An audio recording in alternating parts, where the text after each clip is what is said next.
আজকে আমরা ট্রাই করব বশির ভাইয়ের ফেমাস ফুচকা ভেলপুরি। মজার বিষয় হচ্ছে এই ফুচকা পানিপুরি এবং ভেলপুরি বিক্রি করেই কিন্তু উনি লাখপতি। এখানকার মেকিং দেখলেই বুঝতে পারবেন যে কি পরিমাণ ভিড় হয়। প্রতিদিন বিক্রি হয় 350 থেকে 400 বাটি ফুচকা ভেলপুরি। এখানে কিন্তু 3 ধরনের আইটেম পাবেন, যেমন হচ্ছে ফুচকা, ভেলপুরি, পানিপুরি। তিনটার আইটেমই কিন্তু 30 টাকা করে। আসলে আশেপাশে পানিপুরি, ফুচকা, ভেলপুরি তো অভাব নেই, ওইগুলা থেকে এটার ডিফারেন্স হচ্ছে এখানে আপনারা লেবুর যে স্ট্রং ফ্লেভারটা পাবেন, আর এখানকার যে টকের মিশ্রণটা দেওয়া হয়, ঝালের মিশ্রণটা দেওয়া হয়, এটা আসলে অন্যরকম। পানিপুরি পাবেন 6 পিস, ভেলপুরি পাবেন 7 পিস, আর ছোট ফুচকা পাবেন 10 পিস। প্রত্যেকটা আইটেমের মধ্যে একটা জিনিস কমন, সেটা হচ্ছে লেবু। তো আমি ট্রাই করব প্রথমে হচ্ছে ছোট ফুচকা। ফুচকাটার ভিতরে না খুব ভালো করে হচ্ছে ঘুগনির ফিলিং দেওয়া। আমি না বেসিক্যালি এইটার মধ্যে ঝাল টকটা এবং মিষ্টি টকটা মিক্স করে নিয়েছি, আর উপরে এরকম একটা লেবুর পিস পাবেন। ফুচকাটা অসম্ভব মজা, একদমই মুচমুচা, প্লাস হচ্ছে ঘুগনির যে ভিতরে যে ফিলিংটা, এটা একদম ভরপুর। আমার ঝালও লাগছে আবার মিষ্টিও লাগছে, আর লেবু এবং বোম্বাই মরিচের যে ফ্লেভারটা একদম নাকে মাথায় সব জায়গায় হিট করতেছে।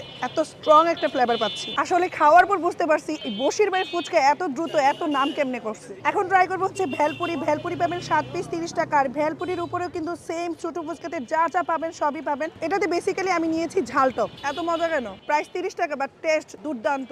এটা খাওয়ার পর আমার এরকমটা ফিল হয়েছে যে এটা খাওয়ার জন্য আমাকে রিপিট আবার আসতে হবে। তো ছোট ফুচকা বলেন, পানিপুরি বলেন, কিংবা ভেলপুরি বলেন, এগুলা যারা পছন্দ করেন তারা ডেফিনেটলি এখানে ভিজিট করতে পারেন। আর যারা যারা ট্রাই করেছেন অলরেডি, তারা অবশ্যই কমেন্ট করে জানাবেন যে আপনার খাওয়া ঢাকার মধ্যে বেস্ট ফুচকা, পানিপুরি কিংবা ভেলপুরি কোনটা। এই ফুচকা, পানিপুরি কিংবা ভেলপুরি খেলে আপনাকে আসতে হবে বিকেল 3টা থেকে রাত 11টার মধ্যে। দোকানটার নাম হচ্ছে বশির ভাইয়ের ফুচকা, আর এটা লোকেশন হচ্ছে মিরপুর 2 লাভ রোডের 3 রাস্তার মোড় থেকে একটু সামনে আসলেই পেয়ে যাবেন। সো আজকে এই পর্যন্তই। সবাই ভালো থাকবেন, সুস্থ থাকবেন, পরিকাশের পাশেই থাকবেন। আল্লাহ হাফেজ।